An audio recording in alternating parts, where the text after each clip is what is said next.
ونصلي على رسوله الكريم أما بعد فأعوذ بالله من الشيطان الرجيم بسم الله الرحمن الرحيم عن جابر بن سمرة رضي الله تعالى عنه قال أوتي النبي صلى الله عليه وسلم برجل قتل نفسه بمشاقص فلم يصلي عليه۔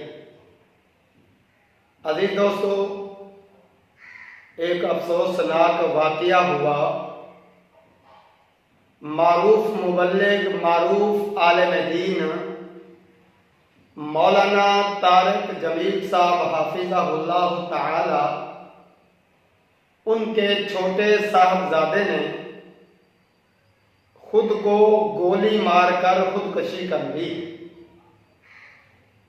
اس کے بعد بھانت بھانت کی بولیاں ہیں، ہر ایک کا الگ فتویٰ ہے۔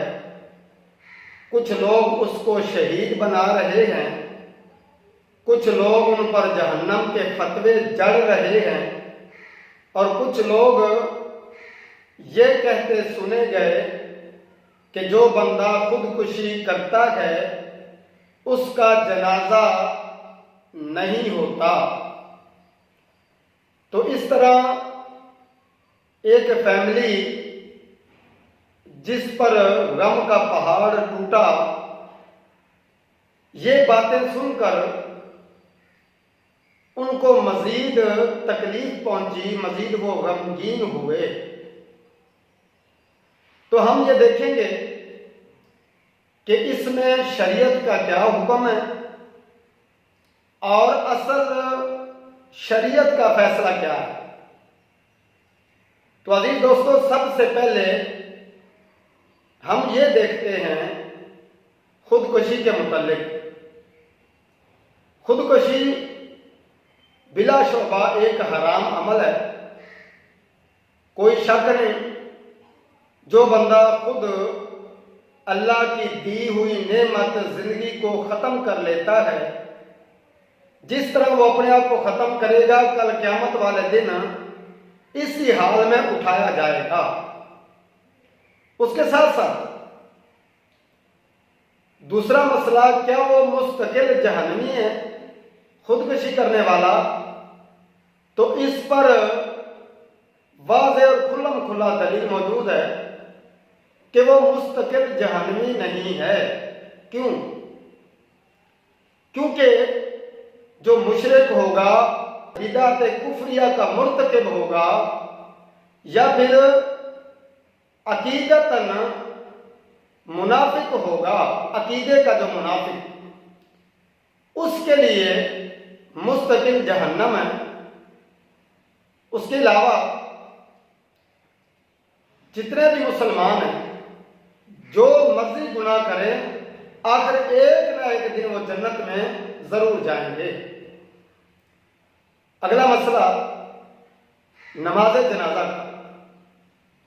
تو اب لوگ یہ کہتے ہیں کیونکہ نبی صلی اللہ علیہ وسلم نے خودکشی کرنے والے کا جنازہ نہیں پڑھا، تو لہذا اس کا جنازہ نہیں پڑھنا چاہیے۔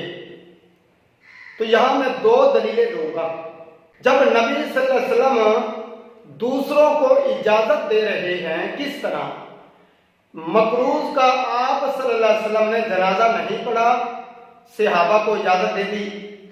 اور اس طرح ابو داؤد وہاں 2710 نمبر حدیث، انٹرنیشنل نمبرنگ کے مطابق 2710، حضرت زید بن خالد جوہنی رضی اللہ تعالیٰ عنہ بیان فرماتے ہیں کہ خیبر کے موقع پر نبی کریم صلی اللہ علیہ وسلم کے سامنے ایک آدمی کو لایا گیا، جس آدمی نے وہاں مال غنیمت تقسیم ہونے سے پہلے مال غنیمت سے کوئی چیز چوری کی تھی۔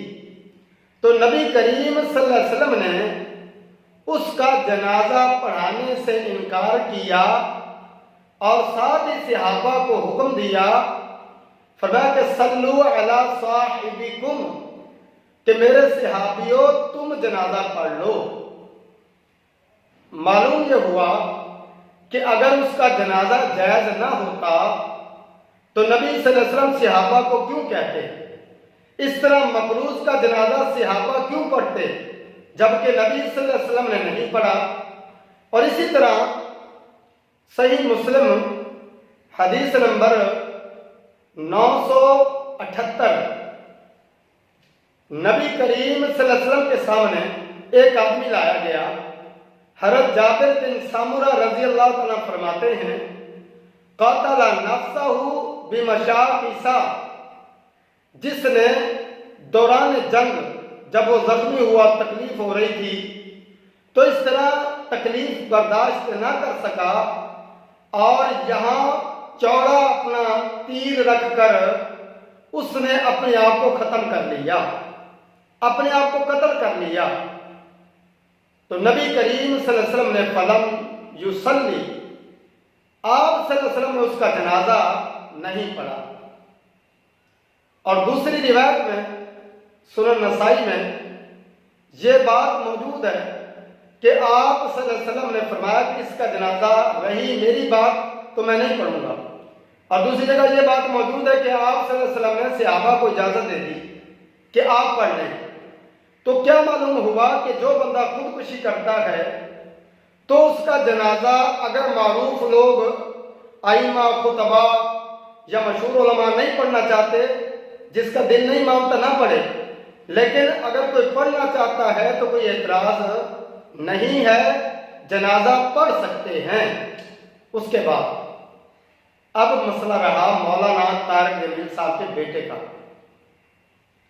جو لوگ شہید کہہ رہے ہیں وہ کہتے ہیں کہ وہ مریض تھا، وہ اس طرح پاگل تھا، ذہنی توازن اس کا درست نہیں تھا، اور جو کہہ رہے ہیں کہ جی یہ حرام موت چلا گیا، جہنم چلا گیا، اس طرح کے فتوے لگا رہے ہیں، وہ یہ کہتے ہیں کہ دراصل جس مرض کا یہ شکار ہے ڈپریشن اور اس طرح پریشانی اور اس طرح اعصابی کمزوری، تو یہ تو ہر خودکشی کرنے والا اسی وجہ سے جب اس کے راستے بند ہوتے مایوس ہوتا وہ خودکشی کرتا ہے۔ تو اصل مسئلہ کیا ہے؟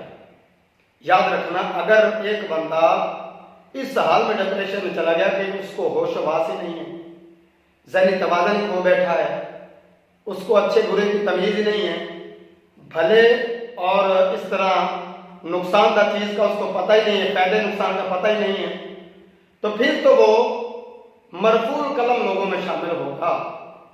اگر وہ بندہ صرف ذہنی توازن یعنی کہ ذہنی توازن درست ہے، ذہنی پریشانی کا شکار ہے، ڈپریشن کا شکار ہے اور اس کو نفع نقصان کا پتہ ہے، لیکن صرف مایوسی کی وجہ سے، بیماری کی وجہ سے کہ بیماری سے تنگ آ گیا ہے اور اس کو یہ لگتا ہے کہ مجھے بس شفا نہیں ملے گی، یا گھر والوں کی طرف سے تنگ آ گیا ہے، راستے بند ہو گئے، بالکل پریشان ہو کر تنہا ہو کر تو کیا کرتا ہے وہ خودکشی کر لیتا ہے۔ تو یہ چیز خود اس نے یہ غلط کام کیا ہے، اس کا انجام وہ جانے اللہ جانے، وہ مرفوع لوگوں میں، مرفوع قلم لوگوں میں شامل نہیں ہے۔ تو اس لیے اب اس نے گناہ کیا ہے، جرم کیا ہے، سزا جانے جزا جانے رب جانے، ہم جنت جہنم کا فیصلہ نہیں کر سکتے۔ تو اس لیے اگر تو بندہ گھر سے تنگ آ کر، پریشان ہو کر، قرضے سے تنگ آ کر اور اس طرح پھر لڑائی سے تنگ آ کر کوئی معاملات اس طرح ہوتے ہیں تو اگر ڈپریشن کی وجہ سے خودکشی کرتا ہے، یہ خود جرم کیا اس نے، جب اس کو ہوش واس ہے اس نے گناہ کیا ہے۔ باقی رہا جنت جہنم کا فیصلہ، وہ رب کا فیصلہ ہے، رب جانے وہ جانے، اس کو معاف کر دے، سزا دے دے۔ تو ہم خدا نہیں ہے کہ جنت جہنم کے فیصلے کرے۔